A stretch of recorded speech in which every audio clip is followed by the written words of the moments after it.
My sister slept with my boyfriend long ago. When my wedding came, she demanded an invite, and Mom said she'd skip it if I refused. So I told them both to stay away. It happened 8 years ago, long enough for everyone else to pretend it never happened, but not long enough for me to get past it. She brushed it off like it was a mistake. He smoothed it over, calling it a misunderstanding. Me? I called it the day I stopped trusting both of them forever. After that, I started over. New city, new friends, new love. Finally someone who meant it when he said he'd never hurt me. Then, just 3 months before my wedding, my mom called. "Your sister's upset," she said. "She deserves to be there." That word, deserves, hit harder than anything else they ever did. It's like everything I'd rebuilt was suddenly shaking. And honestly, I wasn't sure if I could hold it together after that. I still remember exactly where I was when I found out. It was that sick, sinking kind of moment where everything freezes and your heart wants to shut down, but your mind won't stop spinning. I'd left my phone on the kitchen counter, which was dumb, and that's how I saw it. The texts. Not between strangers, but between my boyfriend and my sister. They didn't just flirt or joke around. It was raw, explicit, like nothing was off limits. My head was pounding, and I could feel my stomach knot into this ugly, twisting ball. I shoved my phone in my pocket, trying not to choke on the dread rising in my throat, but I knew I had to confront them. I went straight to my sister first. She was in the living room, scrolling through her phone like nothing was wrong. I held my phone out, and her face drained like she'd been slapped. "This is what?" I barely breathed. She looked away, voice shaky. It meant nothing. It was a one-time thing. I wanted to scream. "Nothing? Are you kidding me? You slept with him. My boyfriend. You know how that feels." She bit her lip and shook her head. "It wasn't meant to happen. I was drunk. It's not like I wanted to hurt you." But the hurt was there, loud and burning. I could see it in her eyes, the shame mixed with this desperate need to justify, to make it small enough to ignore. Like if she said it fast enough, it'd disappear. I stormed out, thinking maybe he'd be home. I caught him in the hallway. He was shuffling his feet, guilt all over his face, but his eyes avoided mine. That's when I lost it. "Is it true?" I demanded. "Did you do this to me?" He swallowed, voice low. "It was a mistake. I'm sorry. Sorry wasn't enough. Never would be." I hated how quiet my voice sounded, like I was barely there. "A mistake? Does that make it okay?" He looked away too. No fight, no excuse. Just silence heavy with what he'd done. Then came the family intervention. They tried to sweep it all under the rug like nothing happened. My parents sat me down the next night, telling me to forgive, to move on, for the sake of the family, they said. Like I had a choice in this nightmare. "You'll ruin everything if you don't let this go," my mom said gently, like I was some child who hadn't done anything wrong.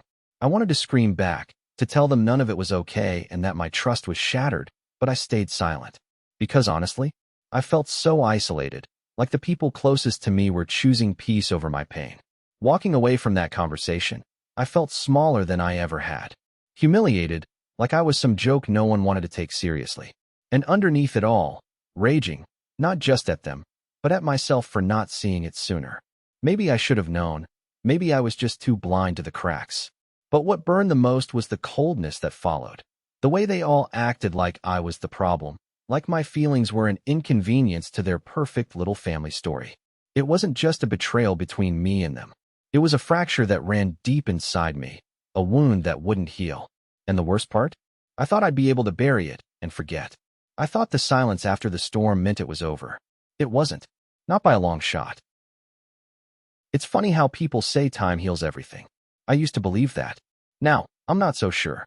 Years have passed since everything fell apart. And yeah, I've built a life that feels steady.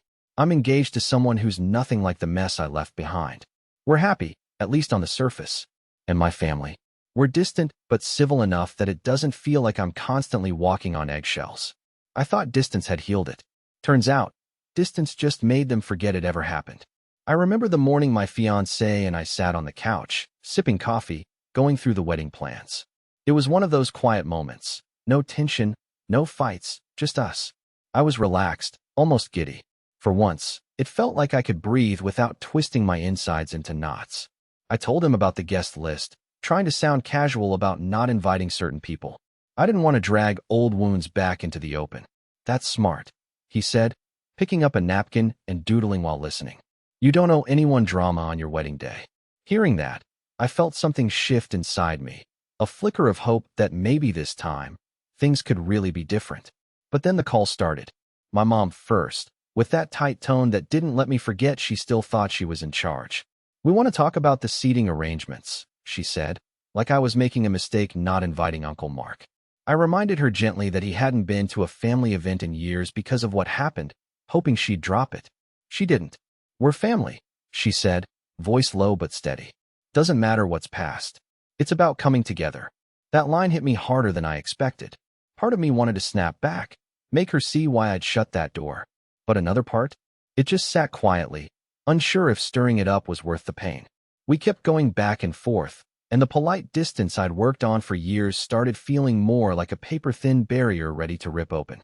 My fiancé watched silently as I rubbed my temples, the promise of peace suddenly fragile. Later that evening, I called my sister, hoping for some relief. She sounded strained, distant. There wasn't the warmth I remembered, just cautious words that never quite met my eyes. "Mom thinks you're being selfish," she said, voice barely above a whisper. When I asked what she meant, she hesitated, then said, "She just wants a normal family wedding. Like nothing ever happened." That phrase twisted something deeper in me. I realized how much I'd buried those memories, trying to build a new life without dragging the past along.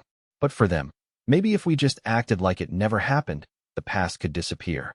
I sat on the bed after that call, staring at the ceiling, feeling caught between relief and dread. Relief, because I wanted to believe I could finally move on. Dread, because I wasn't sure if their idea of moving on included leaving me behind. My fiancé came in, sat beside me, and took my hand. "You don't have to do this alone," he said.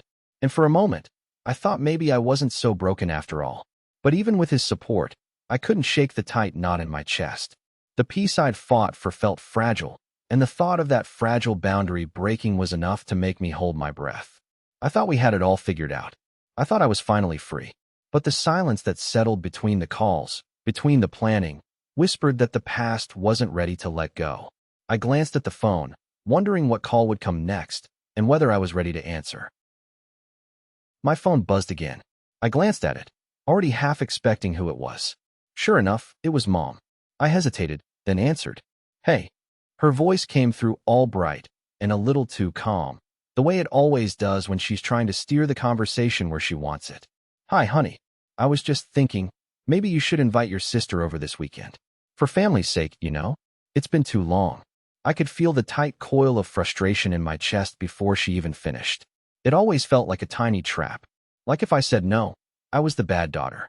If I said yes, I was swallowing everything that made me want to scream. "Mom, I don't think that's a good idea right now." "Oh, come on," she said, voice gentle but firm. "We all have to try a little. You can't just freeze her out forever. She's trying to make things right." There it was, trying to make things right. I'd seen the messages. The text from my sister kept showing up, little bombs disguised as apologies. "I want to fix everything," one said. Another, "Please, let's heal for Mom's sake." I wanted to delete them, but I didn't. Part of me couldn't bring myself to block her yet. Maybe there was some hope buried in there, or maybe it was just easier to pretend. "I have to think about it," I said, not ready to give her that victory. Mom sighed, the way she always does when she's shifting from pressure to pity. "You're so hard on her. You could at least try. Forgiveness is what holds us together, not tearing each other apart." I swallowed the lump in my throat. Forgiveness.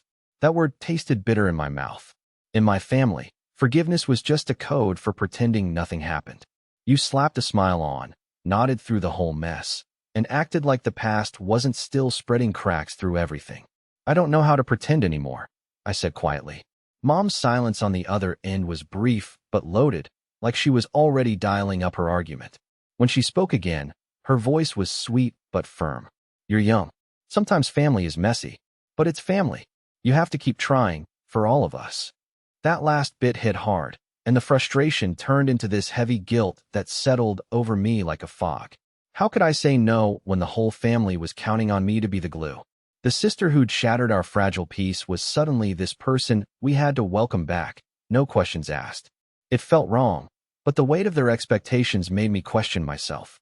After I hung up, my phone buzzed again. It was my sister's message. "I'm not asking for your forgiveness. Just the chance to be your sister again. I stared at it, fingers trembling. Did I still want that? Did I even know if I could trust it? The last time I tried, everything came crashing down harder than before. But I felt this flicker of something, maybe hope or just exhaustion, pulling at me. I wanted to say something back, to reach out, but my fingers froze. My mind spiraled between wanting to shut the door forever and the tiny voice, maybe telling me to open it just a crack. The whole thing was suffocating and raw.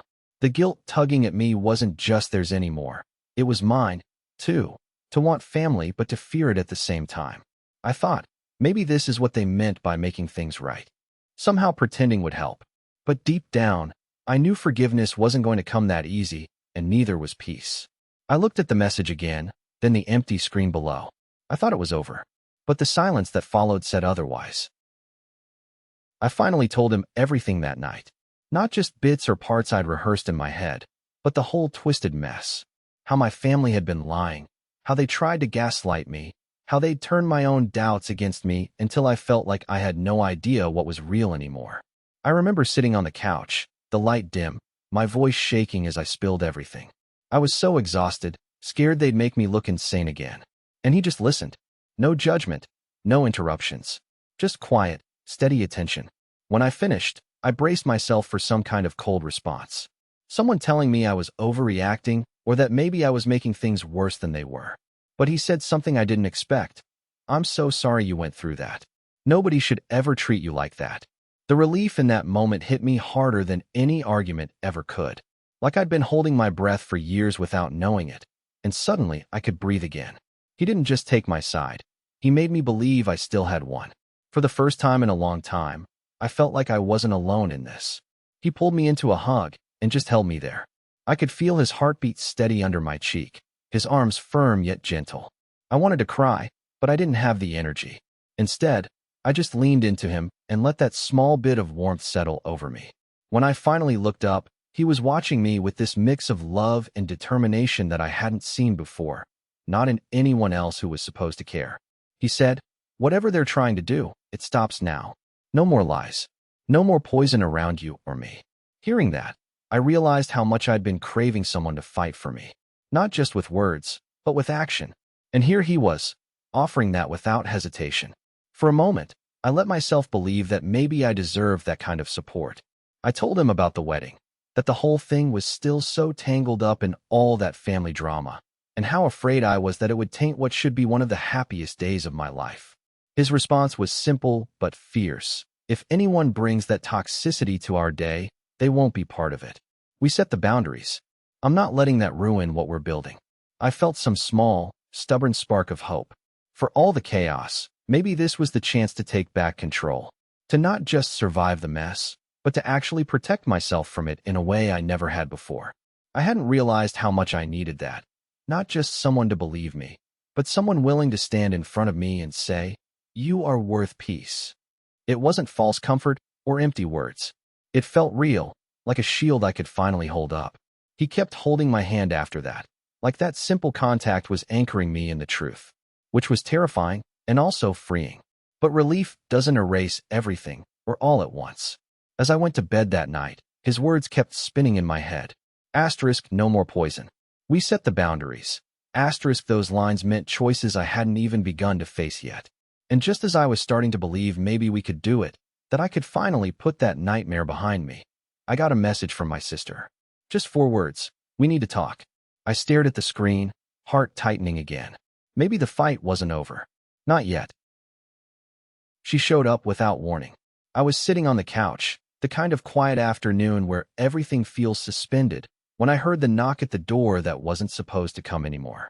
I didn't want to answer, but the sound kept pulling at me, sharp, hesitant, like she was afraid she'd be turned away. I opened it, just enough to see her face, the one I've spent so much time trying to forget. "You can't hate her forever," she said right away, soft and sharp all at once. Her eyes were glossy like she'd been crying, but also full of something I couldn't name, some kind of practiced guilt trip. She was young. She made a mistake. You have to forgive. It's what family does. I didn't step back, didn't let her in. I studied her for a long second, feeling something tight coil in my chest. There was no warmth here, no real apology or sorrow. Just that tired, worn-out excuse she leaned on every time things got too hard. I was ready this time. No, I said, steady and clear. I don't hate her. I just don't want to be around her. That's not the same thing. And it's not about forgiveness. It's about not letting someone who hurt you keep hurting you. Her shoulders dropped like a puppet string was cut, but she fought back. You think cutting her out makes this right? It doesn't. You're punishing yourself more than her. And for what? A mistake? Everyone makes them. She sounded desperate, like I was twisting the knife just by standing there quiet. Maybe I should have cracked. Maybe I should have said I missed my mom. But I didn't. I told her what I'd told myself 1,000 times before. I realized she didn't want a daughter who healed.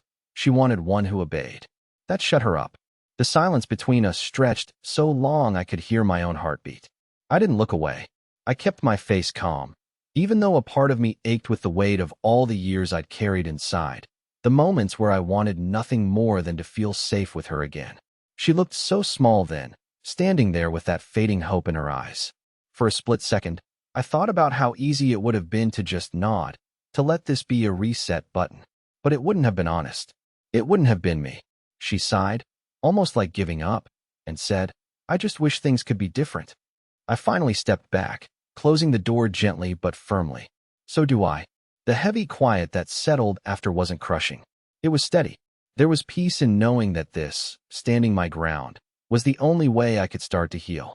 But as the door clicked shut, I felt a hollow crack inside me, like I was saying goodbye not just to her, but to the idea of the family I wanted. I thought it was over, but the silence that followed said otherwise. The group chat blew up all at once. Notifications kept pinging like gunfire in my pocket. I didn't want to look, but I had to. I unlocked my phone and saw my sister's message at the top, screaming in all caps about how selfish I was, how I was destroying everything, as usual. Then Mom jumped in, saying I was tearing the family apart. The words felt sharp, like knives pressing in, twisting in places I didn't expect. I stared at the screen, my heart pounding, hands shaking a little. I could almost hear their voices, furious, disappointed, full of blame. I wanted to shout back, to say everything I'd been holding inside for months. How they never asked why. How I was suffocating, trying to keep a smile, while they crumbled the parts of me that mattered. I typed, backspaced, typed again. Then I stopped. I didn't want to get dragged down that road. I didn't want to argue or beg or explain. Not anymore. My thumb hovered over the keyboard. Then I slammed out one line, cold and deliberate. Then consider it already torn. I hit send and sat back, my chest tight, but weirdly light. For years, I'd thought breaking up the family meant failure. Like I'd lost everything that gave me worth. But maybe that was backwards. Maybe I wasn't losing a family. I was losing people who never had me to begin with.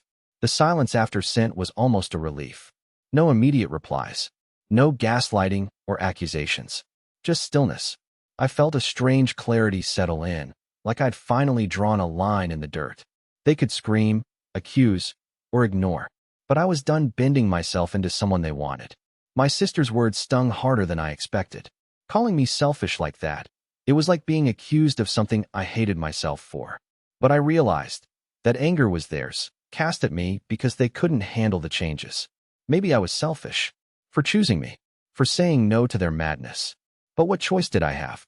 Stay and keep swallowing the poison until there was nothing left? Or step away and try to breathe, to live? Mom's messages blurred into one, accusing me of tearing them apart, calling me the reason things fell apart. And I thought of all the times I ran to their rescue, patched things up, ignored my own pain so they wouldn't collapse. Now it was my fault they couldn't hold it together. A part of me wanted to curse them, throw their words back at them with venom. But that anger already burned inside. Instead, I pushed it down, felt the clarity sharpen. Unfriending the chat was the last step. A small digital move, but it felt like shedding a skin that choked me. I didn't want that fight. I wanted peace, whatever that even meant anymore. As I closed my phone, it hit me. I wasn't responsible for their fractures.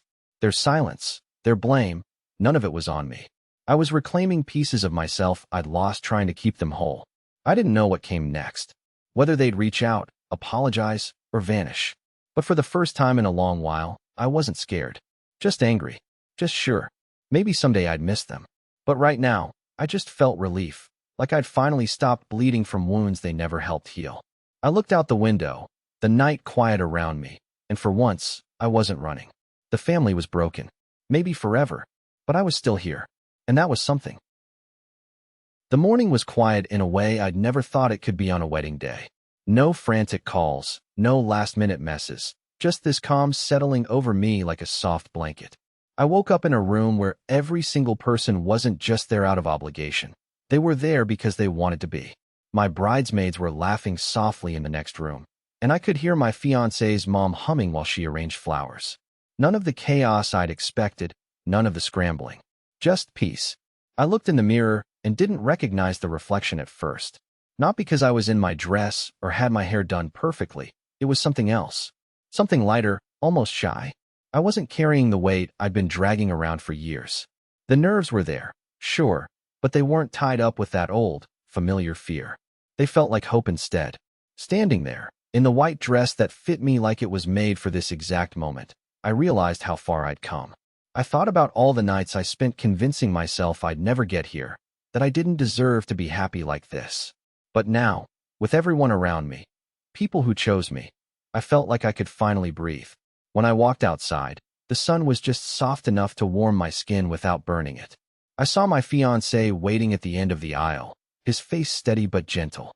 His smile was the first thing I really saw, and suddenly my heart flipped in the way I'd never quite allowed myself before.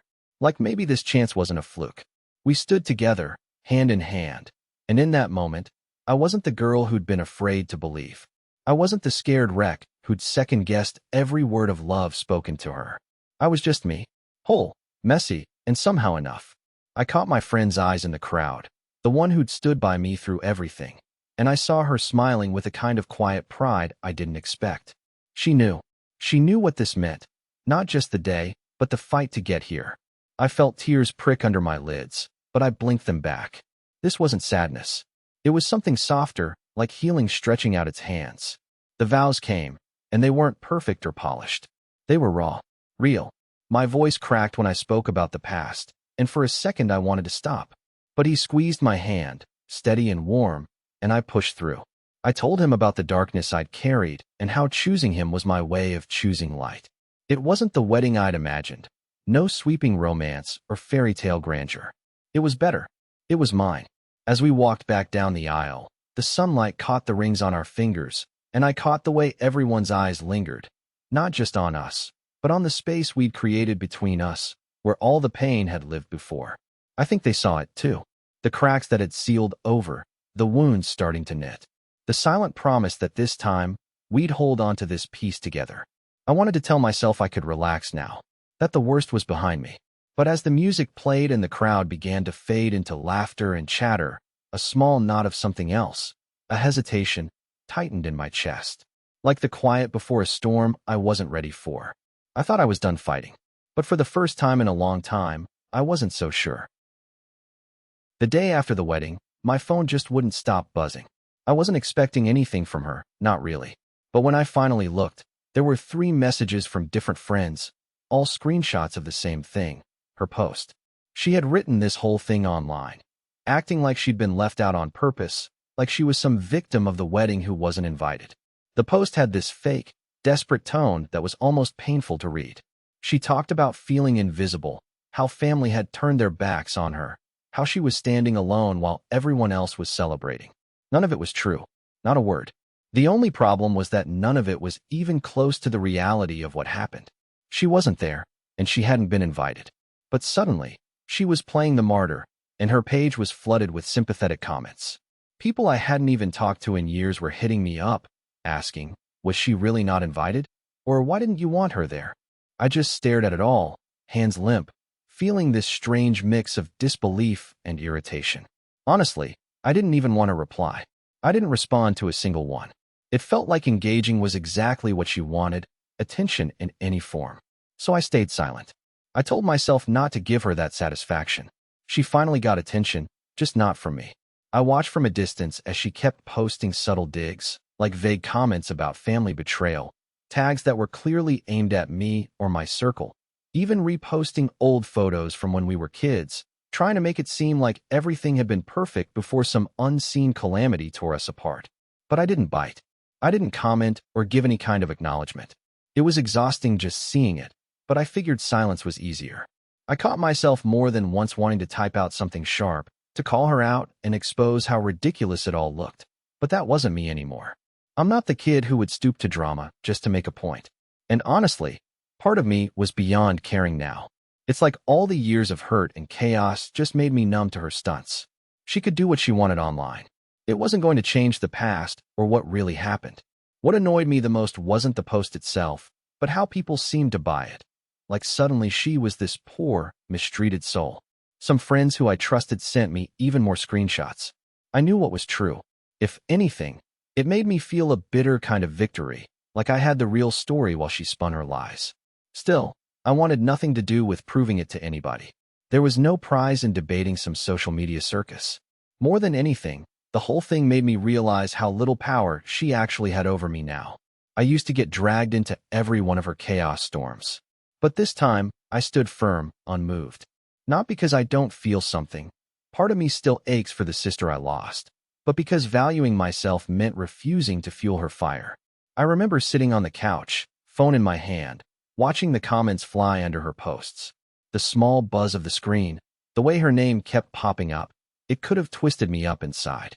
But I just put my phone down. I didn't open anything else that day. Not a word, not a reaction. Maybe staying quiet felt a bit hollow, like I was giving up something by not defending myself. But at least that emptiness was cleaner than whatever she was stirring. If ignoring her meant I kept control over my heart, my peace, then I was okay with that. When night fell, I thought about her last post, the most recent one filled with those petty grievances and fake hurt. I didn't hate her for it because I understood that wanting to be seen, even through lies or playing victim, was still a cry for attention. But I also knew that attention from me was off the table. I wasn't going to answer. I wasn't going to get pulled back into that place of tangled feelings and old wounds. I thought it was over, but the silence that followed said otherwise. When I saw her message pop up, "We miss you," I didn't know what to feel at first. It wasn't like the old days, when every word was sharp, and every conversation ended with someone feeling bruised. This was different. Quiet. Distant. Maybe even tentative. I stared at the screen for a long time before I typed back. "Okay, coffee sounds fine." The day came, and I was nervous without even realizing it until I was sitting across from her at that cramped cafe. She looked tired, were the same tired eyes I remembered, but she smiled the way she always did, like she was trying to convince herself this wasn't awkward, too. "We missed you," she said again, almost like a rehearsed line. I nodded. I guess I missed some things too. She told me about the family, the cousins getting married, the usual updates that felt like background noise. She asked how I was, and I gave her the short version, choosing my words carefully. The truth felt too heavy for this table between us. I could see her trying to reach out, to find the warmth we lost somewhere along the way. But I wasn't sure I had it in me to look back. "Not yet," I said. "I'm doing better, I think. Just taking things one day." She smiled softly, maybe a little sadly. "That's good." The silence between us stretched, but it wasn't uncomfortable. It was something else, maybe acceptance. I didn't say what I really wanted to say. I didn't bring up the years of fighting, the nights I spent awake wondering if I was the one who broke us. Maybe I was. Instead, I talked about boundaries, how important they were now, how I needed space to heal. She listened, quietly, without interruption. "I'm proud of you for saying that," she said finally. I understand." The way she said it made me want to believe she really did. But there were still walls between us. Not the walls we used to knock down screaming, but walls still there, waiting to be finished. When we stood to leave, she hugged me. It was polite, careful, not the kind of hug that erases years. But it was something. Walking out, I felt calm. The storm wasn't swirling inside me anymore. But there was a quiet sadness too, like watching a door close gently when you wanted it slammed. I thought about what I left behind, and what I chose to carry forward. Maybe this was enough. Maybe closure didn't look like forgiveness. Maybe it just looked like this, two people who once tore each other apart, now agreeing not to do it anymore. I looked back once before stepping into the sunlight. I thought it was over. But the silence that followed said otherwise. I sat down on the couch with the photo album on my lap, the pages worn soft from years of flipping through them. The sunlight spilled in faintly, dust motes dancing between me and those frozen smiles. I could feel the weight of it all, The moments captured in still frames, the quiet absence of the faces that should have been there. There was the picture from when I walked down the aisle. No sister beside me, no mother's arm to hold. Just me, steady and alone under the soft glow of the chapel lights, my dress falling in a way that felt more like armor than celebration. For the longest time, that absence stung in a way I couldn't shake. But today, looking back, it didn't feel like loss anymore. I traced the outline of my hand on a photo where I was laughing, the way only people truly happy in a moment can laugh. Somewhere in that laugh was the beginning of something I hadn't seen before, an unspoken promise to myself to carry on, no matter how much they'd broken me. The emptiness beside me in the frame was real, sure, but it didn't swallow me whole like it used to. I breathed in slowly, the air around me lighter, like I was releasing something I'd held tight for years. Those pictures reminded me that even when I felt abandoned, I had chosen to show up for myself. That choice, awkward and painful as it was, brought me here, to peace. There's this idea that peace means forgetting or pretending nothing happened. But for me, peace was more complicated. It was facing everything, knowing what they'd done, knowing what they'd left behind, and still finding calm. Kind of like standing in the middle of a storm, not because it passed, but because I stopped running.